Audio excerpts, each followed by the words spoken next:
Welcome to the stage, Mr. Tom Ford. Welcome. Here he is. The real Mr. Tom Ford. Yay! Don't sit on your microphone. Welcome. You can kiss me. 2. Thanks. You feel like you just went shopping? I have to say, I've been fortunate enough to interview some really amazing people. But when I told everyone that I was interviewing you, everyone went out of control, both women and men.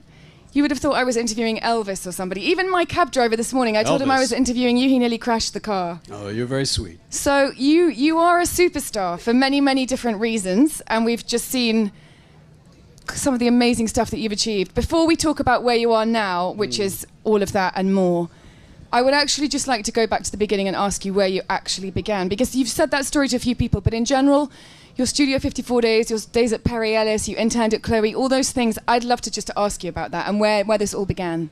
Ask a question. Okay, the question is... Where was I born? Where were you born? You were born in Texas. I was born in Texas, Austin. Then I grew up in Santa Fe, New Mexico. Then I moved to New York when I was 17 in 1979. I went to NYU. I dropped out because I was just going to nightclubs and not going to my classes, paying the guy down the hall to write my papers. I started acting. I made television commercials mostly. That was about all I managed. Then I decided to go back to school. I went to Parsons, studied architecture, and then moved to Paris, did a year at Parsons in Paris, and then had an internship at Chloe just after Karl Lagerfeld had left. And there was a great guy there called Peter O'Brien, and worked there and realized that actually fashion was what I loved, and architecture was quite serious. And so I went back to New York, graduated with a degree in architecture from Parsons, or they called it environmental design at the time, because I couldn't change. I would have had to go back and start all over. Went to 7th Avenue, knocked on doors, kind of lied because I could draw and I had a portfolio of fashion, and said I just graduated from Parsons, here's my portfolio. Never bothered to say it was in architecture and not fashion, and got my first job with a wonderful woman called Kathy Hardwick on 7th Avenue in New York. And before all that began, when you were a child, what's your earliest memory of you admiring fashion, and who was it on? Is your mother quite a style icon for you, or no? My grandmother was. In Texas, everything is big hair, big jewelry, big cars. And my grandmother was probably, in real life, if I were to actually look back at her, a bit like a cartoon character. She was always very stylish, but everything was big and overblown, very Texan. And so for me, she was my earliest memory of glamour. When she would come into our lives, she was extravagant. If she brought you a gift, she brought you 6 of them. And it was the opposite of my parents, who were a bit more toned down, maybe, is the word. And were you watching lots of movies and reading lots of books? Yeah, I think a lot of times people ask me about why I like Los Angeles. One of the reasons I love Los Angeles is that I think I've actually had a kind of, and I think maybe many of you feel this way, some of the most important moments in my life for style, for how I wanted to live, even things that people have said to each other, have happened not in reality but in film. They're the things that, when you're a kid growing up, you see a glamorous apartment, or you see a beautiful woman, or you see a handsome man, or you see the way someone's living and you project that, wow, that's what I want. And so many of those things aren't necessarily real, but were images generated, in film. Okay, so from your time at Chloe and Perry Ellis, what took you then to the next big jump, which was Gucci and Yves Saint Laurent, which we won't talk about too much because it's... Well, I was living in New York, and so many of my friends had died. This was the 80s, and for those of you who don't remember what it was like, I lost so many friends in college. I would say more than half of my closest friends. And Richard had gone through something also quite tough in his life. Richard's your partner? Richard, yes, 27 years, and we're now married, which is nice. Congratulations. And thank you. Congratulations. That's fantastic. Great. I know that was just made legal in the UK, which is great. We were married in the States. But anyway, what we're talking about. So how you got from I start to Harry fall Ellis- asleep during these old, like what happened to me in 19. Okay, well let's talk about what. Let's talk about. But how did you? where How were did you from just a sort of mere intern, if I may, at Chloe, that you start becoming the head of Well, no. design director Then at I went Gucci? back to Where's that? school, and I think everyone should be an intern, by the way. I think this is a problem today, as people come out of school and they think they should immediately be a star. And in today's world, of course, you can make a sex video and you can become a star. If you're clever, you can get yourself, out in the world through social media, and you can become a star. But I think everyone should be an intern. You should sweep floors. You should pick up pins. If you're interested in being an architect, you should run errands. You should do all those things because you learn so much. So anyway, I jumped around to giving advice rather than telling you what I had done. But no, I worked on 7th Avenue, which was also great because 7th Avenue in the late 80s, fashion in America was always so business oriented, and if you had a bad collection, you literally were escorted from the building. The next day, your collection would open, reaction wasn't good, someone would come and tell you, I'm sorry, we're firing you, you let go. And you were literally taken out of the building. It never happened to me, but I wanted to make sure that it didn't happen. So you become quite aware of this is selling, that's this much per square, for fabrics, you're worried about the price, you're thinking about that. You're merchandising your collection as you're building it. So it was very, very useful because at that time in New York, to be a fashion designer, you had to have both a business head and a design sensibility. And I haven't worked in New York in 30 years, so I don't know if that's still the case. But I'm afraid it's probably actually, what am I saying, it's the case more and more all over the world. Although I think now there are teams of people that do this for you. I think designers design, and often merchandising teams come in and, in a sense, depersonalize things and then sell them. Because you're clearly a businessman as much as you are a creative. Would you agree? You're very commercial. I am. I mean, fashion for me approach. is a commercial endeavor. It is an artistic endeavor, but I do not consider myself, as a fashion designer, an artist. Now, there are some fashion designers who are pure artists. Alexander McQueen, for me, was an artist. And that's how he expressed himself. The most artistic thing I have ever done, which was make a film, to make the film that I made called A Single Man. That was a purely artistic endeavor for me because I'm fortunate enough to be able to make a living doing something else. I was going to actually ask you later about A Single Man. I wasn't going to ask you if you're going to make any more films. I was going to tell you that you are going to make some more films. Well, thank you. At least quite a few more. Should we talk about A Single Man now? I'd love to talk about A Single Man. I'm going to take this and put it away. We'll just chat. Let's okay, talk we're just about gonna you. Chat. Don't you think we should talk about her? Let's talk about you. No, because no one has come here to talk about me. They've right. definitely come here to talk about Tom Ford. With those legs, they'll be talking about you. Okay, well, thanks. Thank you. Okay, A Single Man, which I've actually watched probably about 74 times. I hope you cried. It's timeless. I cry, and then I also feel very happy, very uplifted, and very freed by the fact that man realizes how powerless he is. It's such a paradox. He's so powerless, and yet so many people tell me, and many of you probably have not seen this film, but so many people tell me that they find it such a depressing film. And for me, this man comes to peace with the world and understands his place in the world, and really has that great epiphany that I think that some of us have sometimes for just a second, where you feel really that you understand everything and that you're connected to the world. And when he has this, he leaves the world. He dies. He actually doesn't need to live any longer. He's learned the lesson of life. He could have another 20 or 30 years, but he doesn't actually need them. Nothing will ever equal that moment. So he dies at a moment of absolute self-understanding and realization. And so for me, that's quite an uplifting thought. Have you learned the lesson of life? As I said, it's fleeting. I have moments where, just moments where you think, yes, and then you lose them. We lose them because of all the things that are happening in our lives. We lose them because of all the clutter and the chatter and, oh my God, it's time to go do this, and I've got to do that, and I've got to do that. And I think for me, someone who grew up in the American West, I like to think, when I think, oh God, what do I want to be doing, the last few years of my life, I'd really literally like to be watching ants crawl across the desert floor, looking at the stars and remembering and feeling connected to the universe, because I think for me it's very hard in a city to feel that, with all the distractions of culture, and of course with the speed at which we're living today, thanks to all of this culture. We're living so quickly that I don't know that we always feel connected, and I don't mean connected in an a media way. In a media way, how do Yes. you stay connected? Can we just talk a little bit about, because you Well, are I think such like an everyone, icon I get of- up every morning and turn on my computer. It's just about the first thing. I sleep with it. It's next to my bed. So immediately, punk, and see what happened overnight. And like everyone, I'm constantly on my computer. I do not carry normally a cell phone, except that there's a great app that I have downloaded on my phone where I can watch my son at sleep at night, and so if I'm out to dinner, I can make sure, yes, he's sleeping okay, fine. But that's the only reason I This is really your carry son, a Jack? phone. Yes, my son Jack.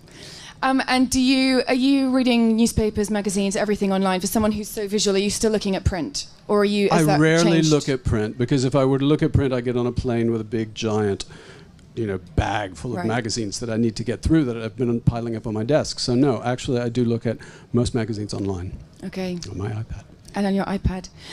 So I just want to talk about all these images that we've seen. I don't think anyone realizes, but Tom actually shoots most of the campaign images himself. I didn't realize that. So I just want to put it out there because they're awesome. Is that something that you've done for a long time? I mean, obviously since Gucci, and Yves Saint Laurent, you took it on under your own brand. Is it something that you love doing? No, or it's is it I think that today, with what one can do in Photoshop, almost anyone can be a great photographer if you have the eye to know what you want to turn that image into, and the ability to sit there with a Digitech and say, yes, no, do that and do that, let's try that, do that. Although some of it I like to do myself. I don't know. I mean, I've been fortunate enough to work with really so many great photographers. I mean, photographers that are no longer with us, and I think probably most of the greats. And so you learn so much being on a set for 30 years and watching how these people see what they do with the lighting. It's all about the lighting, which I don't know. Which let's hope Yes. is let's up to hope. let's We'll hope know it's up when to we see Mr. it. Four standards. We know when we'll see it. But yeah. but when you're shooting, when you're doing a single man, and when you're shooting all your campaigns, is that for someone who has been called the ultimate controller? I have read. But I want to say which something I about that, respect, and because that's fine. I think when someone comes and buys a product with your name on it, you should have done the product. It shouldn't be that somebody else did it and you say, yeah, that's great. It should be, no, that's not right. Change that, do that, put that there, okay, that can have my name on it. So, of course, there is control to it. Design, to create a brand with a character and personality, it's a dictatorship. It's not a committee decision. It doesn't mean you don't listen to everyone and take everything in, but then ultimately you have to weigh it and make the decision and say, okay, that's the way, that. And then say, yeah. You're doing that with menswear, women's wear, eyewear, beauty, fragrances. I am. Do you sleep? I don't sleep very much, No. But I did that at Gucci, and I also, at one time, for 4 years, designed both Gucci and Saint Laurent, and went back and forth between Paris and London and Milan, and Paris and London and Milan, Paris and London and Milan. So I'm used to that sort of scale. I actually probably don't know how to do anything small.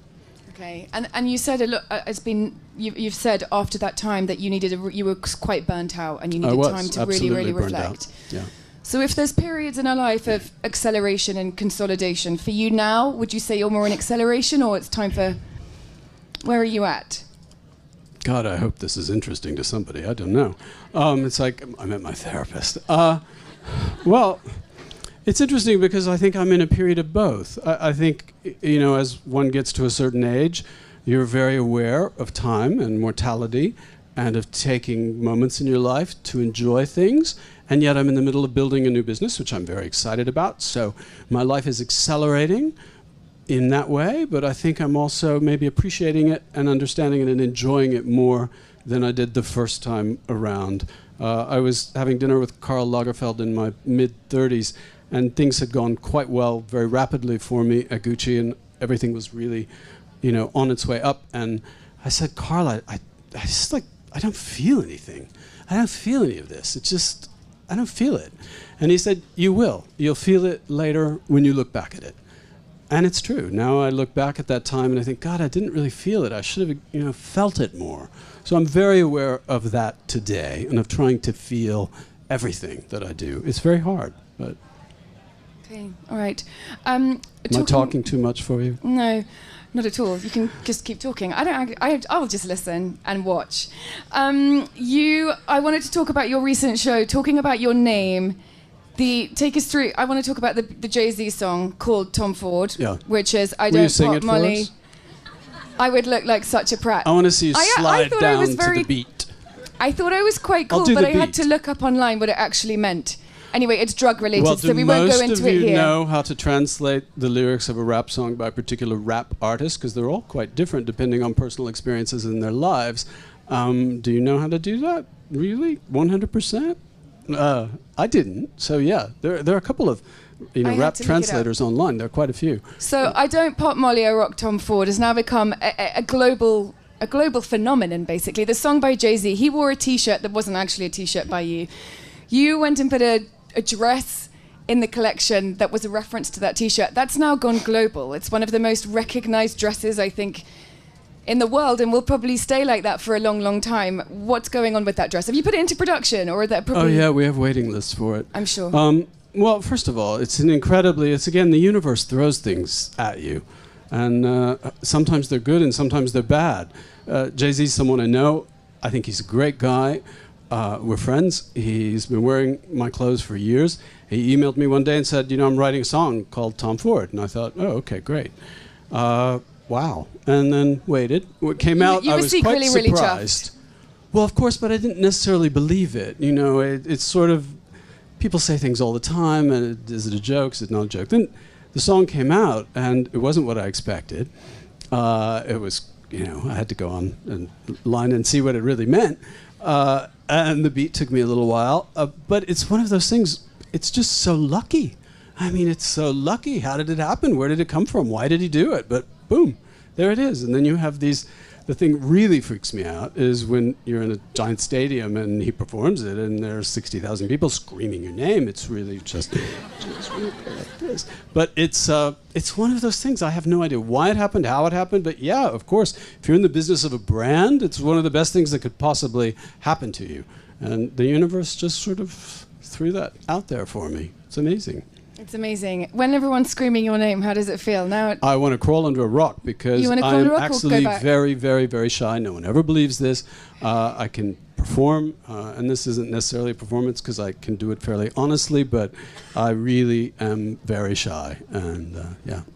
Okay, so when you're off, when you're away, when you're sitting at home on the sofa eating Percy Pigs, are you in like a monogram Tom Ford shell suit? Are you kicking back? No. Are you in your dressing gown? No, what's the I am off probably Tom Ford? In this same suit, which I will have picked up off the floor.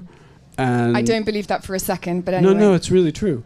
I just, on the weekend or what? Yeah, just pick up my clothes from where I left. No, I just pick up dirty whatever was from the night before, yeah. There's a quote on... I used to spend most of my time at home naked. I'm not saying that's anything cool or great or whatever, but now that I have a child, that means we have a nanny, that means I can't go downstairs naked and have a bowl of cereal in the morning, so I get dressed.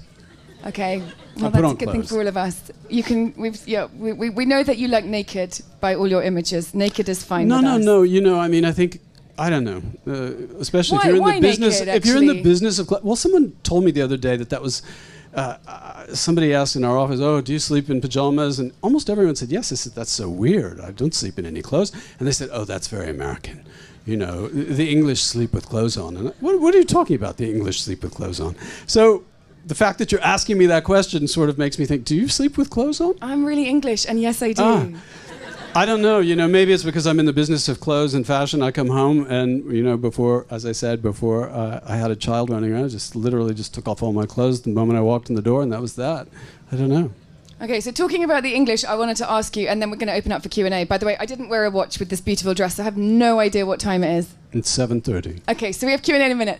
So do you consider, you're living in London now, you are American, do you consider yourself a British designer? I know you show here for the women's wear and the men's wear. I consider myself an international designer. I've never understood, I think to function in the world today, you have to think globally, and you think, global culture is more and more united. There's still differences, but that used to drive me crazy living in France, because everyone would always say, oh, how does it feel to be designing for Yves Saint Laurent, one of the great French brands, and you're Texan. They didn't even call me American. You're Texan.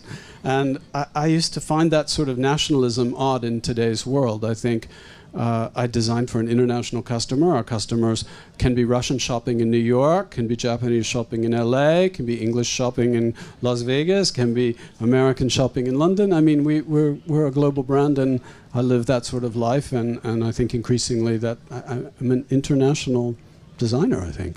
Right, Oh. and you have 100 stores around the world, We do. which is pretty amazing.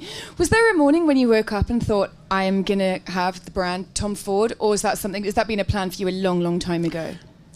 I never thought I would do it, but being pragmatic, it was always in the back of my mind, and I realized even when I was at Gucci that one day I could not be there and that I better build a little equity in all the things that I was doing, and so I made sure that my name was out there associated with the brand. So that was a very conscious thing, and when I left Gucci and Yves Saint Laurent, I thought, I need to claim this, so I need to come out with a book, which was really the very first branded thing I did. I wasn't sure what I was going to do with it.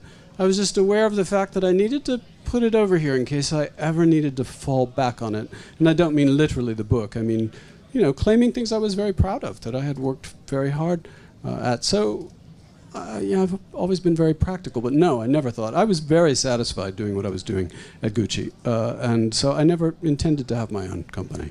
Then, after I retired for 3 months, I got so bored that I realized, okay, I need to do this again. All right, well, don't retire again. Not yet, anyway. We have so many people that we're going to have time for about 5 or 6 questions. If you would like to ask a question, raise your hand, and I or Tom will choose. Do you want to choose, or I do? It's up to you. You choose. This is your show. Okay. Lady just there, please. I just wanted to know what was next for Tom Ford, the brand. You've kind of done women's wear, men's wear, eyewear, beauty, and then you've got all your stores. You've launched online, tomford.com, kind of. What's next for you? Well, I think, first of all, we need to take a little bit of a breather and really consolidate, because I think we're doing very well, but I think we can do better in all of the things that we do. And things are not, they're never quite good enough for me, and we're never quite there. So that's the very next step. Although 100 stores is still not enough, but we're going to I was going to say, how do you classify good enough in Tom Ford world, in the perfectionist world? What is good enough? I think good enough in anything is where you feel that you've given your best and you've said everything you have to say. And I don't feel that I'm at that point yet. Okay. Great, thank you very much. Lady at the back there, please. Good evening. My name is Catherine.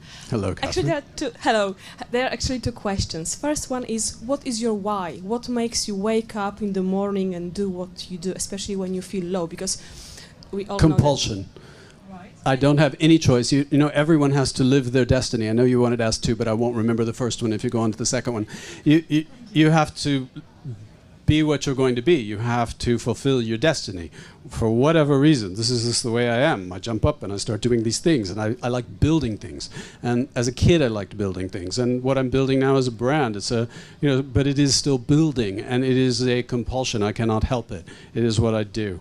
And I've realized over time that it's also what makes me happy, and that if I can't do it, I don't feel fulfilled. So it's a compulsion. Okay, next question. A gentleman here, please, and then we'll come over to that side. This gentleman here in the black jacket. Hi, what do Hello. you want to do that you have not done yet? Oh, God, that's so hard. There's a lot of things that I want to do. But I don't know that I can answer that because there's so many. I don't know. I mean, I'd love to make another movie. That was the most fulfilling thing I've ever done in my life. And I had intended to make one every 2 or 3 years, hopefully for the rest of my life. But my fashion company is growing so well. I'm not complaining. You can't complain. But I would love to make more films. But thank you. Thank you. Okay, gentleman here in the blue shirt, please. Blue shirt. First of all, I'd just like to say a big thank you to Kinvara. You always bring these incredible fashion icons to this incredible venue, and Thank you. You did an amazing job of interviewing them, so well done. And Tom, you topped the list for that, so well done. Thank you. Thank you. Thank you. I'll pay you later. No worries, yeah, just tenner, that's all I need. Hi Tom, my name's Mark Cameron. Hello, Mark. I'm launching a multi-brand fashion e-tailer in the UK and China later this year. My question for you is, you said last year to Vogue that you like Tom Ford to be the world's most successful luxury fashion company. How important is the Asian market to you in achieving that goal? And are you going to launch an e-commerce site in China as well? Because you've just launched one, haven't you? Yeah, we will. You have to start and make sure everything's working before you start to broaden your base with e-commerce. So we've just launched that. And yes, of course, China is incredibly important to us. in the future. We have 5 stores in China at the moment. Actually, we might have more. If we don't, we're about to. And so it's an incredibly important market. But you, as a multi-brand e-tailer, I asked probably the most famous multi-brand e-tailer this the other day at lunch, as now that monobrands are developing their business online so much, you know, what are you, well, obviously you're thinking about what you're going to do to make people want to go to your site when they can go to all the individual, it'll be interesting to see if multi-brand e-tailers go the way of American department stores, which of course have, you know, there are less of them now than there were once, because people go to monobrand stores, bricks and mortar. So I wonder if it will happen online. On that note, I just want to ask you, because I read that you were upset by how terrible some black items looked online compared to they do in store, which is quite interesting. I think it's a problem. It's interesting because our #1 sales color in every single product we make is black. Most brands are. If you're making an investment and you're spending a lot of money on a beautiful handbag or beautiful pair of shoes, often you'll buy them in black. But design is changing so much because things are viewed online. And a black dress, even though it's beautiful in real life, doesn't necessarily read online, even for a shopper. So it pushes you as a designer to design things that you're even almost thinking, how's this going to look online? How will this photograph? And it's interesting because it is also altering fashion, because we're buying things that look good online. Now, when we get them home, you know, when they arrive, do they look good on us? I don't know. It's just interesting, because I love black. I could design in black, because black for me is about sculpture. Sculpture, texture, fabric, shape. You lose color. So you just have the shape or the body of the fabric, or the difference between satin and velvet, or those textures. And so for me, that's very pure. It's very sculptural. But it's true. It doesn't photograph online as well as color, pattern, print, other things. I find it interesting. I don't know what the answer about, or you know, I don't know what to say about it, but it's interesting. Well, if anyone's going to get it right on both, it's you, because you're a great perfectionist. So let's see what you do. Okay, next question. We have a gentleman here at the front, please. What would be your main piece of style advice, particularly for like menswear? Never, ever, ever, man or woman, wear anything that you are remotely uncomfortable in. Doesn't matter if everyone's saying it's all about this, it's all about that, it's all about this kind of shoe, it's all about that shoulder, it's all about the... Doesn't matter. If you put it on and it suits you and you feel good in it, that's one thing. Never, ever be uncomfortable in your clothes, because that's what you will project. You just project, I look like a fool. Even if you don't, because you think, oh, I don't feel good in this. And you'll project that. You'll be tentative, you'll be not your best. So never, ever wear anything you're not comfortable in. And I don't mean physical comfort. I don't mind suffering a little bit. High heels. A corset, maybe. You don't mind suffering because you're not wearing the high heels. My pants are pretty tight today because I've been eating too many Percy's pigs. But yes. But on the thing of that you're not suffering, but actually women are suffering in their high heels. I mean, it's different for men. I would just like to fight our corner. You don't have to wear them, but I bet that you still will. Yeah, we still will. We still will. If they look like this, then we will. Will you quickly talk about the London men's collection? Because that's a really big deal for London, that Dylan Jones, editor of GQ, and quite a group of you have really come together and have made menswear in London a really major thing. That's a huge achievement and a big deal for London. Why did you choose to do that? Well, first of all, I live here. My design studio's here. I have a child I don't necessarily want to leave and go to Italy for a few days for. However, something bigger than that, which is that men's style today is derived from an traditionally Anglophile style. It was different in the late 70s, early 80s. Armani had such a pull for menswear that things became softer, drapier, and were less Anglophile. But today's fashion for men is really all about a certain shoulder and certain things that were developed throughout history in this country, mostly as uniforms. And so there is a certain link between English classical style and contemporary men's fashion. And the workmanship, too, here, and the eccentricity. You know, one of the things that I love about being here, well, the main reason I live here, the people, and the fact that eccentricity in fashion, in everything, is celebrated. And it isn't necessarily celebrated in some places. And here it is. And men have been peacocks for so long. You have a history of that. You go back to Beau Brummel. You have a history of loving, men loving style and feeling confident and holding themselves up and really wearing fashion, wearing clothes. And I love that. Well, I arrogantly speak for the whole of England when I say that it's a really it's a big deal for us to have you and your collection here and your support, because it's such a big thing for British fashion, so it's great. Hi there. I wanted to ask about movies, actually, because I love movies, and I think Single Man is probably one of the best movies I've ever seen, to be honest. Thank you. And I'm hoping that you're going to do a few more, hopefully. Is there any plan? Are you planning to do that? Yes, and I have a few that I could do if I had the time to shoot them. But yes, definitely. I will be very sad if I don't make more films. You don't have to co-write them, produce them, and direct them this time. You could just do one of those things. Well, I don't know. One reason that I loved working on that film so much was that it was quite a singular expression. I didn't have to listen to someone say, I think if you change the ending and we cut that, I didn't have to have someone say, well, you're running out of time, you're editing too long, we're going to pull the budget. I was able to just do what I felt was right. So that is the thing that comes with that. But you still work with a great group of people. I mean, I had wonderful collaborators around me for that film.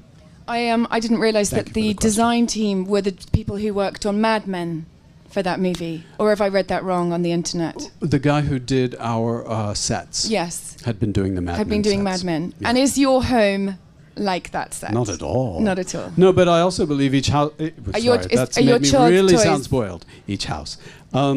When I'm in New Mexico, I want to feel like I'm in New Mexico. So my house there is made of adobe, and the furniture is classical. There's a feeling to it. And my house in Los Angeles is very LA, and my house in London's very English.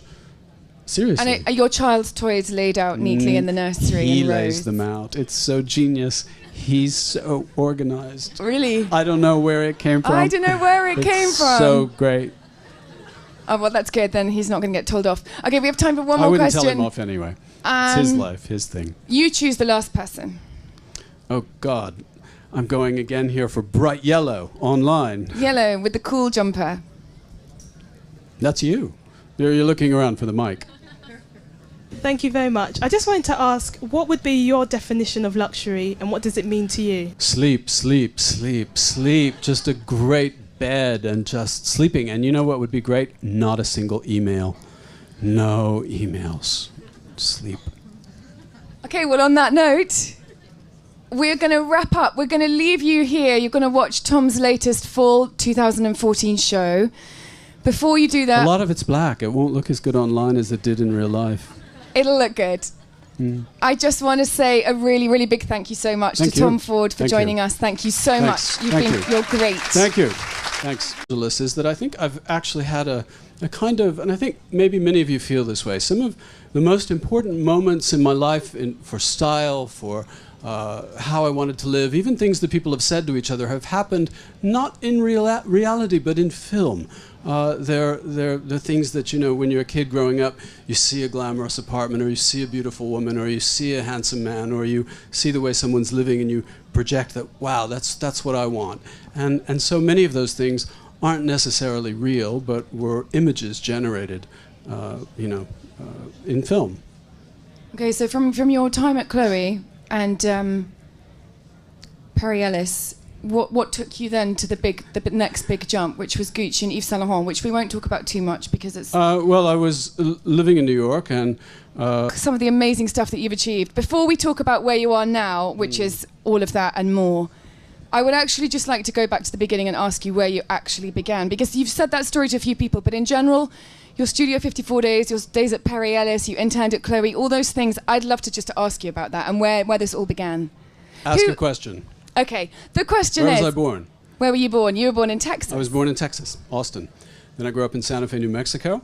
Then I moved to New York when I was 17 in 1979. I went to NYU. I dropped out because I was just going to nightclubs and not going to my classes, paying the guy down the hall to write my papers. I started acting. I made television commercials mostly. That was about all I managed. Then I decided to go back to school. I went to Parsons, studied art. Welcome to the stage, Mr. Tom Ford. Welcome. Here he is. The real Mr. Tom Ford. Yay! Don't sit on your microphone. Welcome. You can kiss me. 2. Thanks. You feel like you just went shopping? I have to say, I've been fortunate enough to interview some really amazing people. But when I told everyone that I was interviewing you, everyone went out of control, both women and men. You would have thought I was interviewing Elvis or somebody. Even my cab driver this morning, I told him I was interviewing you, he nearly crashed the car. Oh, you're very sweet. So you are a superstar for many, many different reasons, and we've just seen... What's your earliest memory of you admiring fashion, and who was it on? Is your mother quite a style icon for you, or no? My grandmother was. In Texas, everything is big hair, big jewelry, big cars, and my grandmother was probably in real life, if I were to actually look back at her, a bit like a cartoon character. She was always very stylish, but everything was big and overblown, very Texan, and so for me, she was my earliest memory of glamour. When she would come into our lives, she was extravagant. If she brought you a gift, she brought you 6 of them. And it was the opposite of my parents, who were a bit more toned down, maybe, is the word. And were you watching lots of movies and reading lots of books? Yeah, I think a lot of times people ask me about why I like Los Angeles. One of the reasons I love Los Angeles architecture, and then moved to Paris, did a year at Parsons in Paris, and then had an internship at Chloe just after Karl Lagerfeld had left. And there was a great guy there called Peter O'Brien, and worked there and realized that actually fashion was what I loved, and architecture was quite serious. And so I went back to New York, graduated with a degree in architecture from Parsons, or they called it environmental design at the time, because I couldn't change. I would have had to go back and start all over. Went to 7th Avenue, knocked on doors, kind of lied because I could draw and I had a portfolio of fashion, and said I just graduated from Parsons, here's my portfolio.